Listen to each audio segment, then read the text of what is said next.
Welcome to the Love Language Leadership Summit. I am Shannon Wooten, and with me today, so excited. I have a best-selling personal development author who's been featured in Forbes, Glamour, Success, Cosmo, and many others, host of the Style Your Mind podcast, creator of the Champagne Diet blog, and author of 8, which just recently turned into 9, best-selling books with the newly released literary work, Girl on Fire, vintage boutique owner of Dagmar Rose, and all-around motivational force and just beautiful soul.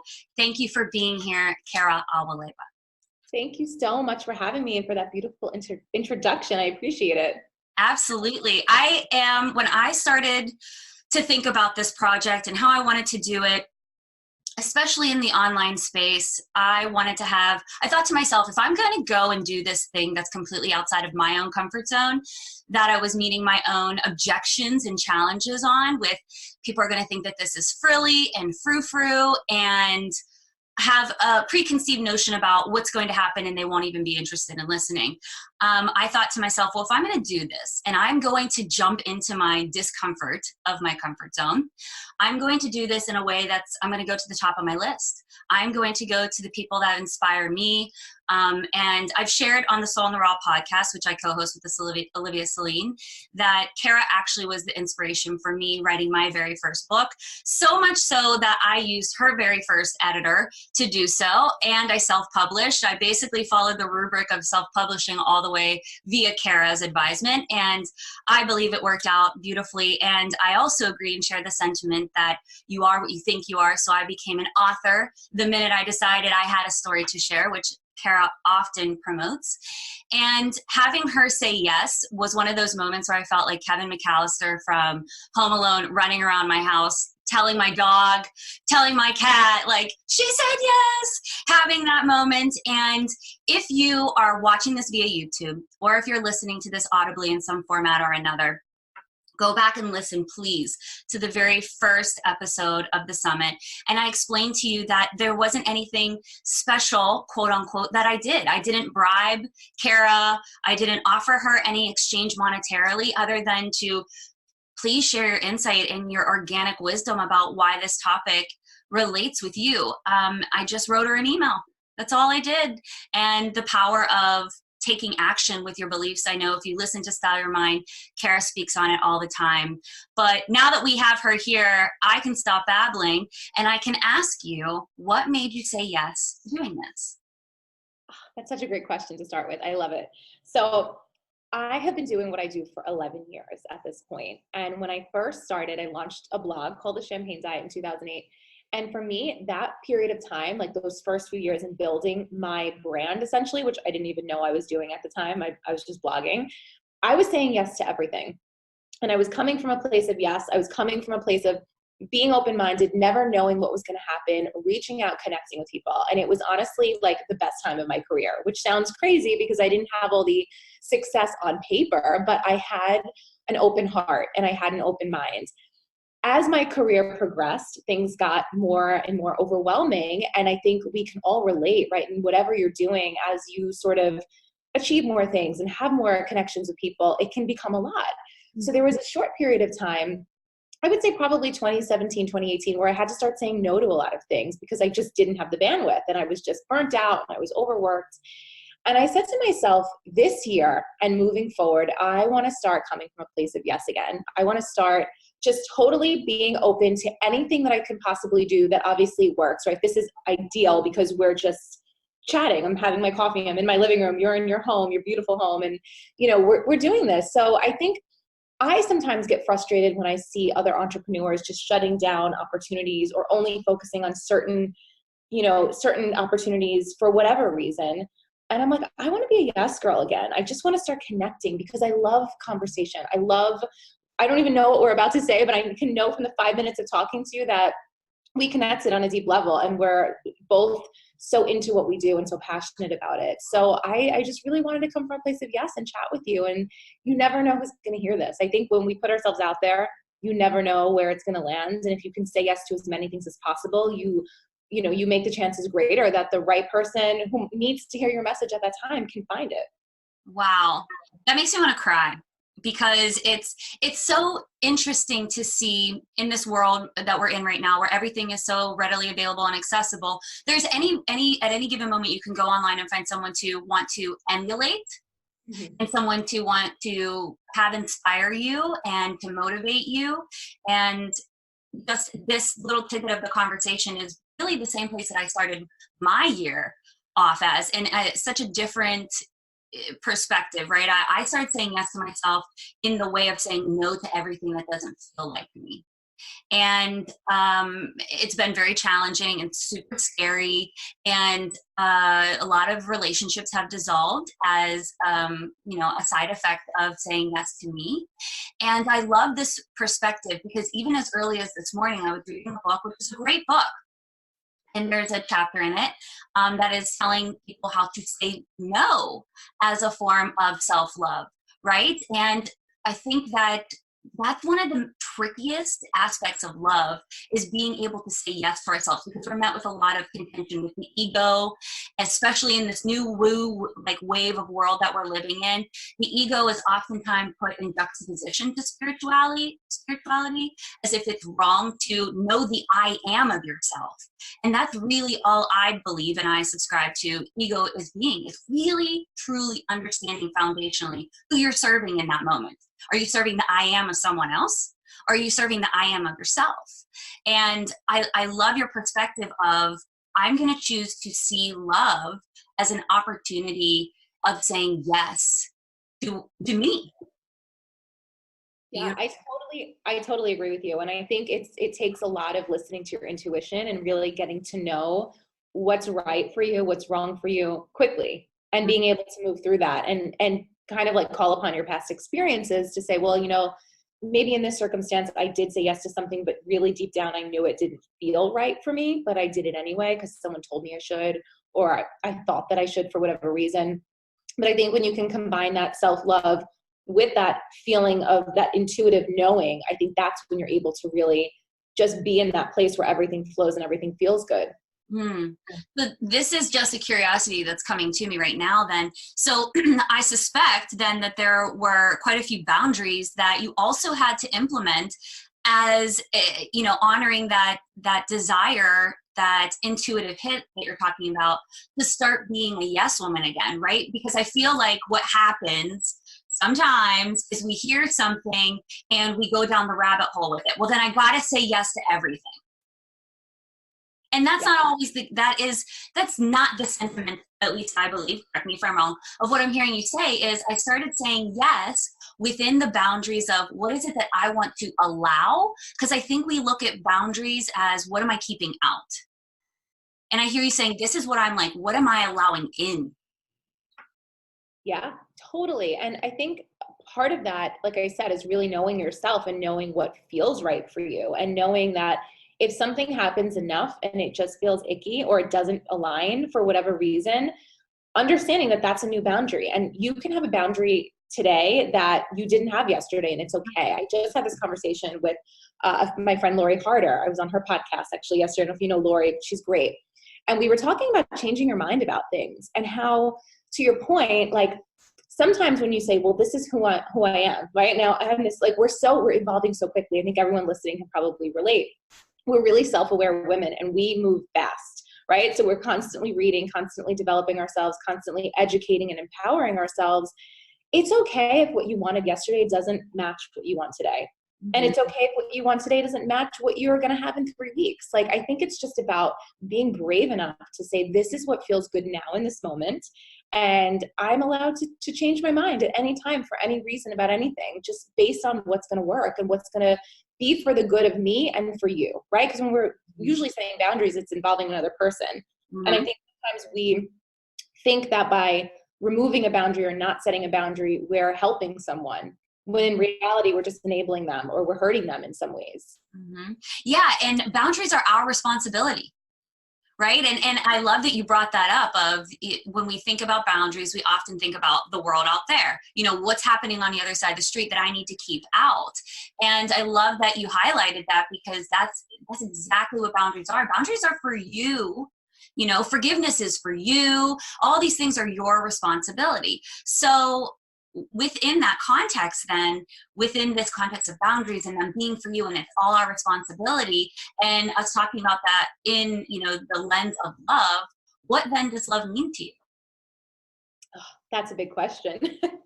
I mean, do you mean in like a self-love, or just love in general? Like in what capacity? This is my favorite question of the summit, because everyone's like, so, and as a coach, which I know you are as well, I am always more curious in what is your interpretation of that question? What's coming to you when you hear that, receive that? I think love is honesty, Mm, first and foremost, right? Being honest with ourselves about what we need, what we want, what we deserve, being honest with other people in mm, what we can give them, what we want from them. So mm, I would say it's honesty for sure. It's loyalty. You mm, know, it's knowing that if you say you're going to do something, you do it, you know, and promising things and keeping your promises to yourself, keeping promises to other people that you love and that you care for, not overextending yourself, not promising yourself to the world. But when it comes to those more intimate relationships, you know, and I think it's also a lot of forgiveness, you know, mm, whether that's forgiving yourself, forgiving other people, like you said, for your own sake, right? For your own well-being, because someone could have hurt you years ago and you're choosing to forgive them. They may never even know that you're forgiving them, but you're doing it for you. So I think those are the kind of the three things that initially come to mind. And I think it's also acceptance, you know, mm, like accepting people and accepting situations and accepting truths in a loving way doesn't mean that just because you accept something, it has to continue going on or you have to engage with it, but just being honest about what you are accepting into your world, you know, whether we're talking about self-love, for example, a behavior that you have, accepting that you're doing something that's maybe not serving you. Maybe you want to change it, but you have to accept it first. And I think that's when love really steps in, right? Being able to say, I love myself enough to know that I don't like what I'm doing to myself and I have the power to change. mm-hmm. I'm writing this down because my brain is like, oh yeah, oh yeah, oh yeah. So it's so funny. I don't know if you subscribe to this belief or not, but I'm writing the copy, right, for the page about this. It's going to go on my website last night, and I'm like, ooh, and then that, and ooh, and then that, and what I hear you saying here is like, to bottom line this. Yeah, love is forgiveness. Totally agree. Love is acceptance. Totally agree. Love is a boundary. Love is honor. Love is compassion. All these things. But what I hear is love really is a responsibility. Mm-hmm. And our way of showing up for it and honoring it. And it was something that I came to last night as well, where I just wrote out love is a responsibility.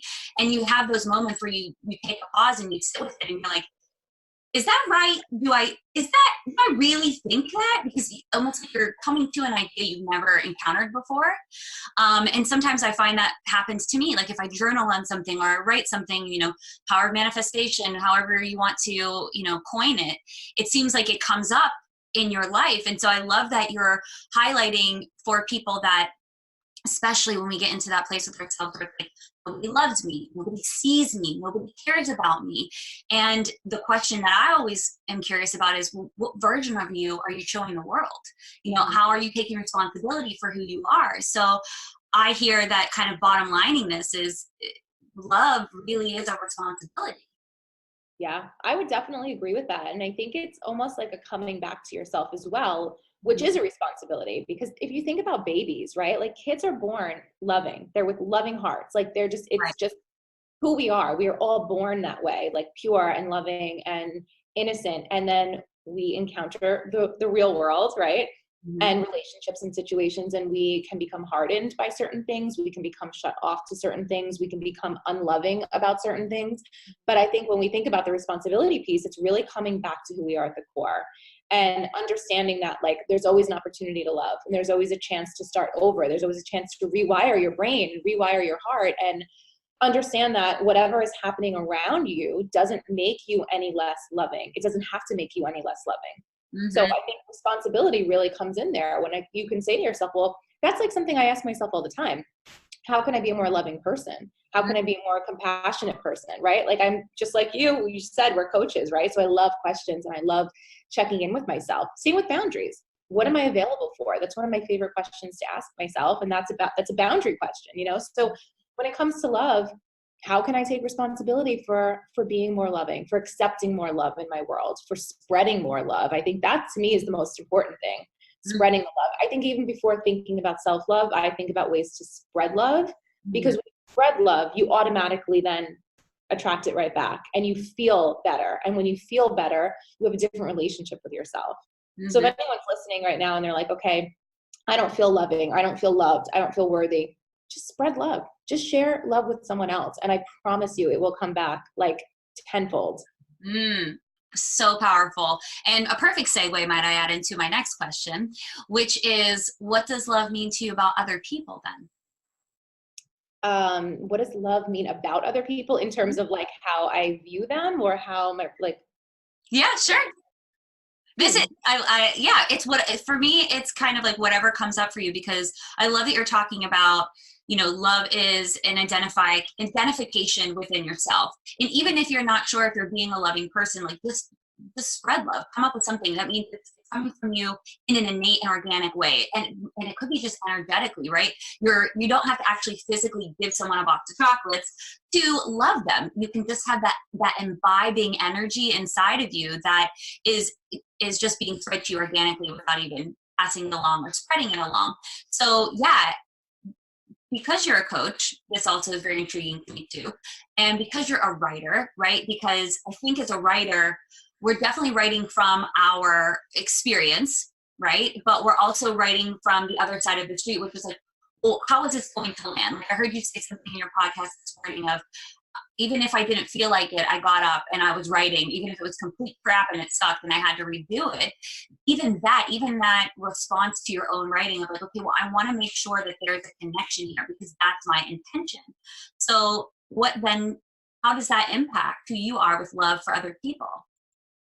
You know, for some reason, as you're talking, I just keep thinking of the word challenges. And when I think about other people and when I think about loving other people, I think that sometimes it's challenging because especially now in the world we live in, so the social media age, information age, right? There's so much coming at us that was never coming at us before, right? So you and I are probably around the same age. Growing up, we didn't have all of this stuff. There was no Instagram, there was no Facebook, you know, it didn't come till much later in life. So your interactions with people were fairly limited. And they were mainly with people that you knew or had relationships with. And now all of a sudden you're forced into, especially for people like us who are putting ourselves out there creatively every day, you're forced into a world where you're now interacting with a lot of different people that have never met you, that you've never met, that you have no relationship with. And not all of them are loving. So I ask myself, how can I spread love and share love with people who may not be giving me that love back? And that's tough. And that's taken me a really long time because we all know what it's like to get a weird comment or message on a post or an Amazon review that tears our book apart or whatever that is, right? And I try to tell myself, like, send that person love. Like, visually, like, imagine, like, you know, a white or a pink light around that person. Like, just send them love. And it used to be really difficult for me, and I really struggled with it. And I had this attitude, like, I'm not giving love if I'm not getting love. You know, had to be very reciprocal. And it's not anymore. And now I really, truly can do that. So when I think about love in other people, it's easy to love people who love you. It's not so easy to love people who don't love you, who probably don't even love themselves. Because I think a reflection of, you know, being hurtful towards others is probably the relationship that you have with who you are. So if you're being unloving, there's probably stuff that you need to work on, right? And I think even taking responsibility for myself in the past when I couldn't love those people, it's because I still had work to do and I still had to figure out how to love myself regardless. So I think it has a lot to do with challenging yourself to put yourself out there regardless and send that love no matter what you're getting back with zero expectation. Yeah, and this reminds me of a tool that I learned when I was going through my coach training program, which was to be mindful of what can hook you. And as a coach, you really should have that in your arsenal of when somebody else is usurping your energy, your intention with their shit. And it's taking you out of being present with them. And it's also taking you out of being present with what your intention is as a coach. And what I hear you saying is if your intention is to embody love and to be love, there is something that you're giving yourself from that, right? Grounding into that, it makes me feel good. It makes me feel in line with my creativity. It makes me feel in line with interconnectedness, all that stuff. And what it means to you about other people is being able to honor what your intention is. despite who they're being, right? Because everybody listening to this, watching this, whatever, we've all had shitty days. We've all had moments where like, ooh, that was not cute. That was not your best foot forward, my friend. And whether or not we own it is also a representation of the relationship and responsibility we take for our intention, right? Well, they made me respond that way. They challenged me using your word. You know, they said this, they said that, and yes, we're human. We're bound to have a human response every now and again. But the way that we can stay in a loving relationship, like you were saying, with other people is to honor our intention first and say yes to that. Mm-hmm. I totally agree with you. I agree with you. And not letting someone else's behavior or actions determine who you are as a person. You know, like I always remind myself, like, act with integrity. You know, you want to be this graceful, strong person, act like that. Mm-hmm. Don't fire back at someone. You know, and again, we all have moments. I had a moment last week. I live in New York City. You can only imagine the buttons that get pushed. And I caught myself in a moment, like, arguing with some stranger on the bus. And I'm like, who is this girl right now? Why are you yelling back at this person? Just let it go. Move on. And it really did take me like a little while to be able to send her love and really do and practice what I preach. So again, there's always an opportunity to love more. There's always an opportunity to change the way you view people and to change the way that you view yourself. And I think that really is what love is to me. I mean, to really kind of full circle back to your initial question, I think that's really what it is. Yeah. And I also hear too in there is like just honoring people's humanity, including your own. Like if you have that moment where you come out your face at someone and you're like, ooh, that wasn't the greatest, and you're kind of belaboring over it and letting it linger all day long, allowing yourself to come back into honoring your intention with yourself by recognizing, am I actually being loving to me right now? No. Am I having compassion for my humanity in that experience? No. Why am I doing that? My favorite question is always like, what am I getting out of that? Even if it's unglamorous, even if it's unsavory for us, we're never doing something that we're not getting something out of. And if you're, you know, we're kind of retreating in our own humanism and our own human experience by retaliating against someone else, even the opportunity there is to kind of look at them and say, I don't know what they have going on in their life. I can even just give them compassion for that. So I honor your integrity with staying in line with your intention, but I also honor your integrity with acknowledging we're all freaking human. How about we honor that and love that? Because I feel like that is getting lost with influencer status and scroll impact, and social media, I believe, is such a beautiful tool. Think about it, in a moment's notice, you can reach out to Cara to be on your summit and she could say yes. Like, think about that. You can be in contact with a coach. You can see someone's feed something inspirational that changes the trajectory of your whole day.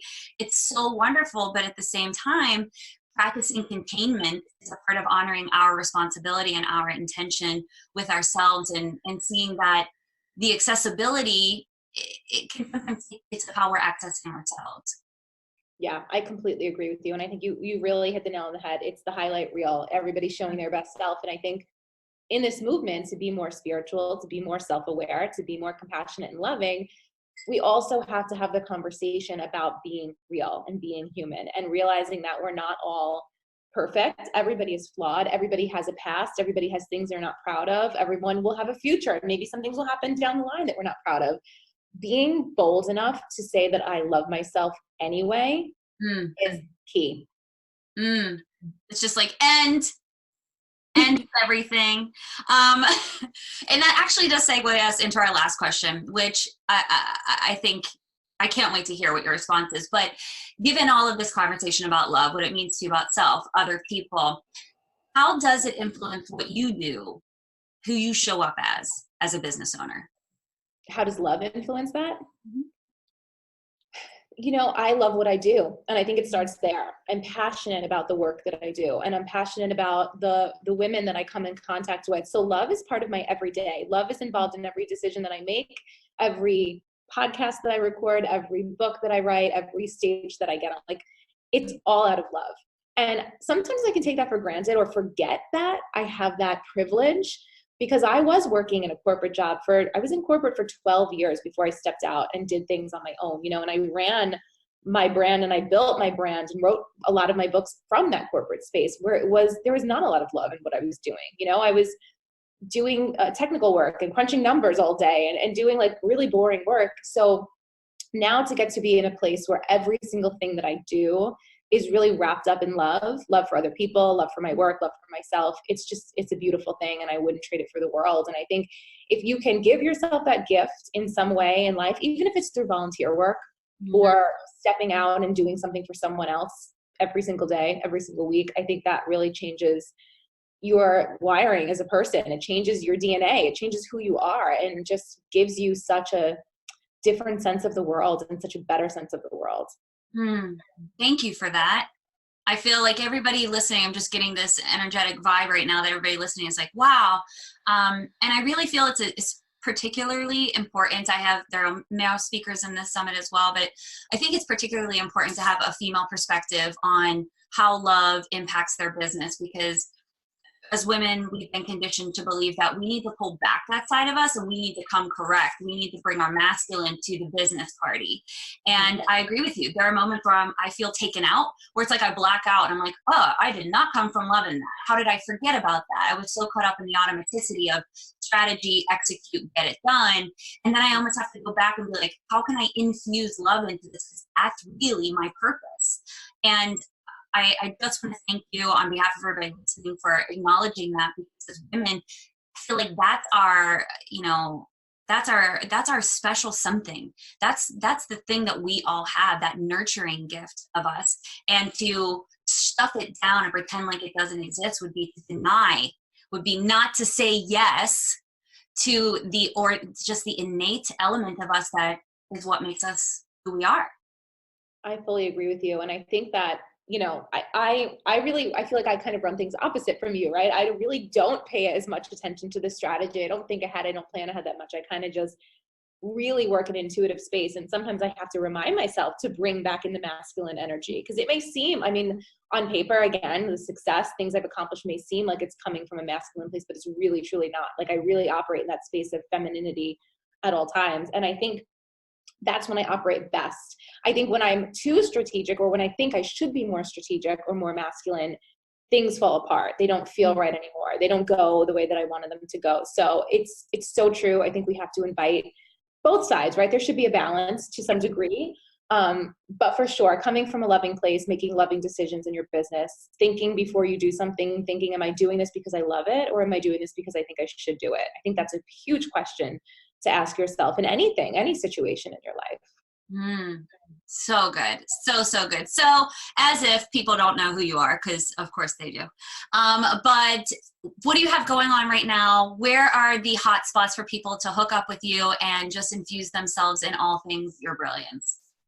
So my new book, Girl on Fire, just released last week. I'm so excited. And it's honestly, like, it's just the most favorite thing that I've ever written, ever worked on. I want everyone in the world to read this book. So if you're interested in checking it out, it is on Amazon. It's called Girl on Fire. I'm on Instagram pretty much every day at The Champagne Diet. And my podcast is called Style Your Mind. Yes, go buy her book. I'm actually flying home to Pittsburgh this weekend for the holiday, and that is my first stop. When I get in there, get my very own paperback copy, indulge myself on the flight there. So a big thank you to you, Cara, for being here. My heart is a flutter is the only way I know how to say it, so thank you. Oh, thank you so much for having me. It was an honor. Thank you. And a big thank you to you, the audience, for joining us. Please see the show notes for a special freebie from me if you're tuning in via YouTube. And for today's Cara's guest links on how to connect with her, go to Amazon, buy the book. You won't be disappointed. Or even go and listen to Style Your Mind, and she gives you a preview of chapter 2. It's amazing. I can't wait to buy it personally. And because love is meant to be shared and sharing is caring, if you love this conversation, if there was an anecdote or some piece or part of it that was impactful for you, please feel free to share this with a friend or someone that you feel find this meaningful as well. Otherwise, thank you for stopping by. Be good to yourself, for fuck's sake. And we'll talk to you soon. Bye.